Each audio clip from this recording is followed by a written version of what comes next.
Hey guys, so this is another video for the Disney month, and I decided that today's video, instead of doing a cover, I would actually be doing a top 10 list. And if you read the title of this video, you'd see that I'm doing top 10 favorite Disney princesses. Now, when I say favorite, I like them all, but I'm going to rank them.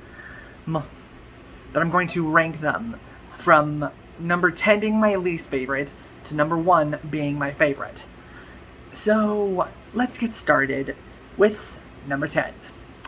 Number 10, I know some of you are going to be mad at me because I put her so low on this list, and she's literally the princess that started it all. But number 10, Snow White. While I appreciate what Snow White did for the company, and yes, the animation is beautiful for the movie, but Snow White as a character doesn't do it for me. Like, she's barely developed, and yes, I appreciate her for being the first ever Disney animated movie, but that doesn't give her the excuse of being a poor character, because the only thing you know about her is that she's the fairest of them all, and she wants her prince to come. And she literally stays at home, living with 7 men who she cleans and cooks for. Do I even need to finish that statement? And yes, we all know the fairy tale with her biting the apple, but unlike another princess on this list who actually has development, in other mediums, Snow White herself is just the one movie, since they didn't allow anyone to, and the actress who played Snow White, she wasn't allowed to do anything else because Disney didn't want Snow White's likeness to be depicted. So Snow White's actress couldn't do anything else. She was just Snow White. I mean, good for them, but still. That has to be hard on a young actor's career, having peaked with Snow White and then never done anything again. Anyways, enough of that tangent. Moving on to number 9. Number 9, Aurora, i.e. Briar Rose, i.e. Sleeping Beauty. And yes, I like Sleeping Beauty more than Snow White, but unlike Snow White, Aurora is asleep through most of the movie. Like, the second half of, nearly the entire second half. She's fine in the first half, but then the second half, after she pricks her finger, she's asleep for, most of the movie. And unlike Snow White, when she's actually in most of her film, Aurora, unfortunately, doesn't get that treatment. Because they focus on the fairies, Maleficent, the prince, everyone else except the main character. And yes, I know you, Once Upon a Dream, what is a pretty song. That doesn't like with Snow White, that doesn't make her a good character. And yes, I can appreciate the fact that she now has Maleficent that developed the character a little bit more. But again, Maleficent is mainly about the titular character, Maleficent. And it does develop Aurora slightly more than what it was, but if we're talking about just the animated version of Aurora, it doesn't do much. And for that reason, that's why Aurora is at number 9. Number 8. If you've seen my last video, you know the song from the movie I'm about to say. And again, I've mentioned before, Cinderella is not my favorite Disney princess, but I can appreciate the other incarnations of her. Like the Disney version in the first movie, no character whatsoever. She doesn't, she's working her butt off, I'll give her that. Working for her stepmother and stepsisters. However, she doesn't feel developed in the first movie. In the second and the third movie, that's a different story. But we're not talking about that movie. We're talking about just the first one. Because if we were, I'd be talking about the other sequels, but I'm not going to do that. They're focusing on one movie per princess, and I like the Roger Hammerstein version of Cinderella, and I like the Andrew Lloyd Webber version of Cinderella. Disney's version I don't like, mainly because I feel like she is basically a pushover through most of the film. Yes, I get she was raised by the stepmother, and that's an abuse relationship thing, and I shouldn't be behind the villain, but that doesn't excuse her for not at least trying. I'm not blaming the villain. I'm blaming the writers for making a bad movie, a bad story. Because who do they focus on more in Cinderella? Cinderella herself, the mice, Lucifer, the cat, or the other characters? That's right, they focus on the mice more than the main character. And that's one of my biggest problems with actually the first 3 of this list. Like, they would be higher on this list had they actually, if they actually, besides Snow White, actually got more development. Because Snow White is like one of the least developed Disney princesses. Anyways, moving on. Number 7. Number 7. Ooh, I gotta re-rank my list now. Okay, number 7, for this list anyway. Number 7 is Jasmine. And before I get any hate comments about why I put Jasmine low on this list, I love Aladdin, and I love that, he's one of the main Disney movies that has an official Disney prince, both a official Disney prince and princess. But I love A Whole New World. But if we're not talking, since we're just talking about the original movie, Jasmine, yes, she's strong and determined, but she doesn't get much of the focus. Because it's not called Jasmine, it's called Aladdin. But if they focused on her more like they do on the stage musical, that would be different. I love Jasmine on the Broadway production. I've seen bootlegs of it. Unfortunately, I haven't gotten to see it yet, but I want to. But Jasmine, she's actually she's a well-developed Disney princess, and I love that fact for her. Because, of the princesses of the Disney Renaissance, they actually go out and do something, and they actually take their destiny into their hands and figure it out. With a few other Disney princesses on this list. Speaking of, up next, number 6, Pocahontas. And again, now while she's not an actual princess, she's a chief's daughter, so she's related to royalty, and that's what counts her as a princess. Because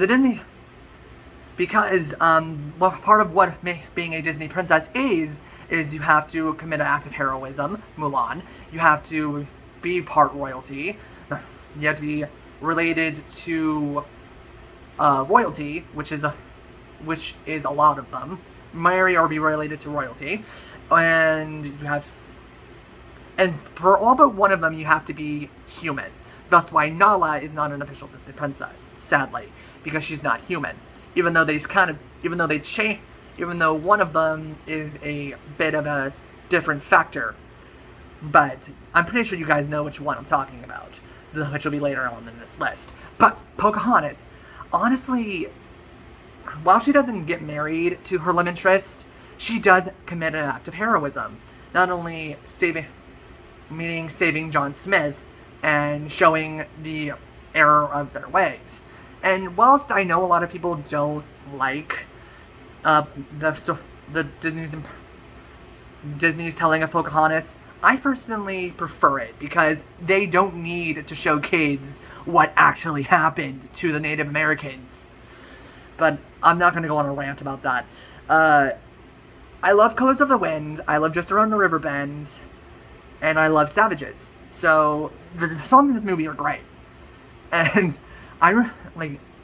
it's one of the movies I binge watched on repeat when I was younger. I was a Disney junkie as a kid. So, that's why I have fond memories of it.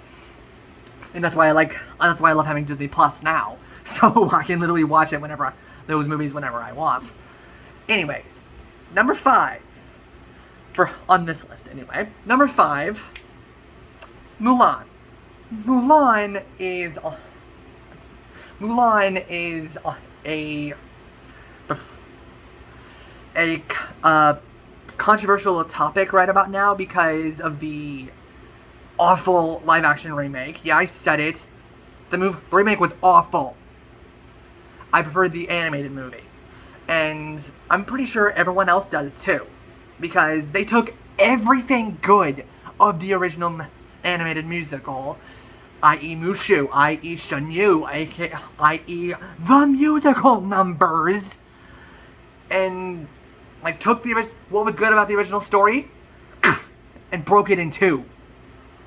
Like they literally gave it the M. Night Shyamalan Avatar: The Last Airbender movie treatment. And yeah, I went there. Like I'll give the rest of the live action movies this. They're actually decent compared to the Mulan movie. But going back to the Mulan movie, I love this movie. Reflection, I'll make a man out of you, you'll bring honor to us all. Those are great songs. Mushu is hilarious. And I wish they had kept that in the new movie. Because I would have liked it better how they did. But enough about that. Moving on to number 4. Number 4 for this list, Tiana. Tiana, i.e. Princess and the Frog. And, like, I give her kudos for not only being the first black Disney princess, but also having one of the catchiest and zesty songs ever. Almost There, When We're Human. Well, I shouldn't say songs, I should just say score itself. We're Almost There, When We're Human, Going Down the Bayou, Dig a Little Deeper. All 4 of those songs have that Cajun like element to it. You can tell that they're very Southern American and Louisiana based, and New Orleans / Louisiana / wherever she's from based. And I gotta say, as a Southern person, I love the fact that they include Southern hospitality in Disney for this movie. And yeah, by the way, I just realized how many I have left to do, and whilst there's going to be a few princesses that are on this list due to time constraint, I love all Disney princesses. I just want to preface that. Okay, number 3. Number 3, I can't not talk about Disney princesses and not put her on this list. Number 3, Belle. Belle from Beauty and the Beast. I loved watching the original animated movie, and I'm not gonna watch the new one, but I've heard Emma, I forget her name, but the chick who's playing the Belle in the movie, I've heard she did decently, but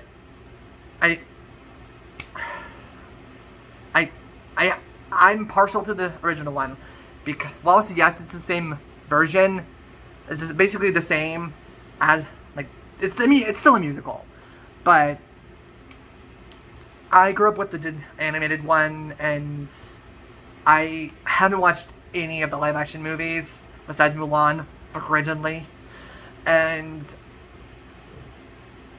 I'm not gonna watch any of the live action ones because I grew up with the animated ones. And Belle, she loved reading, she didn't care what the rest of the town thought of her, and frankly, they're the real beasts in the movie. Beast wasn't. And I'll go into why that is in another video, probably for the rest of this month, but I loved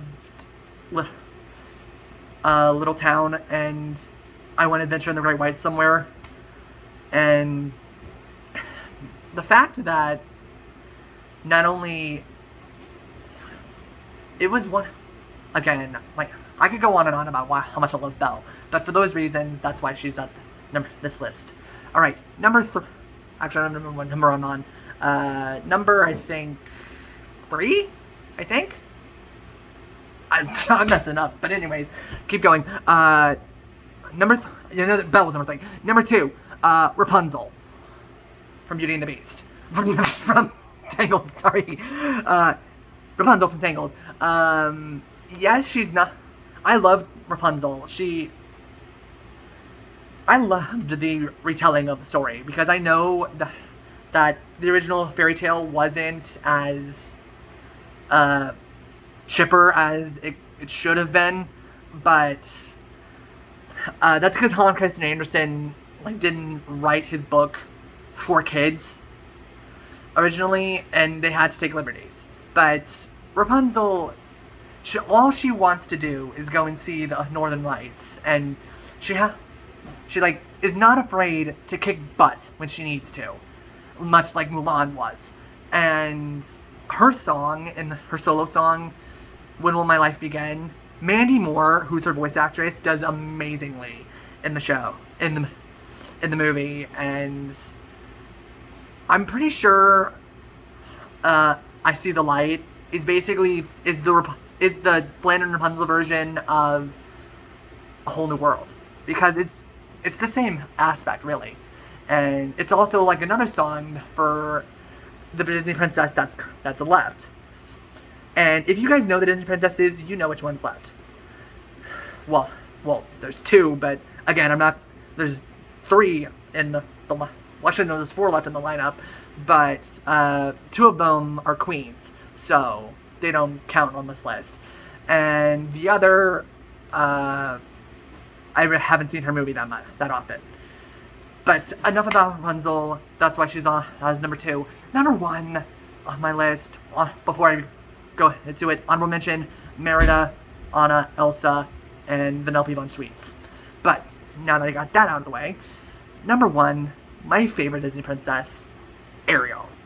Now, Ariel is The Little Mermaid. I watched religiously as a kid. She's Part of Your World is one of the best Disney songs of all time. I'm kind of sad that it didn't get that long of a run on Broadway, and that the musical hasn't really... Well, I know it's a favorite for, the regional productions, but I kind of wish it had gotten more of a professional theater run, because the Broadway version was supposed to go on tour before it closed. But I'll go on that topic in another video. Ariel is the start of the Take Charge Disney Renaissance era princesses that have joined in, that have been added as the series went on. And by the way, I know Raya is also a Disney princess, but I didn't include her. Moana is technically a Disney princess, but she's technically not at the same time. But enough about my tangent. A Whole New World, A Part of Your World, Kiss the Girl, Poor Unfortunate Souls, Under the Sea, Fathoms Below, Daughters of Triton are all great songs, and I give high points to Disney movies that have great scores. And again, Ariel has just always been my favorite Disney princess, and she always will be. No matter how many Disney princesses come out, and as the years go on, Ariel will always be my favorite. And what do you think of my list? Did you agree? Did you disagree? Leave a comment down below, and let's get this discussion going. Disney Month is just getting started, because I've got a whole lot more videos to come. Thank you guys so much for watching. Stay tuned for more, and I'll see you when I see you. Bye.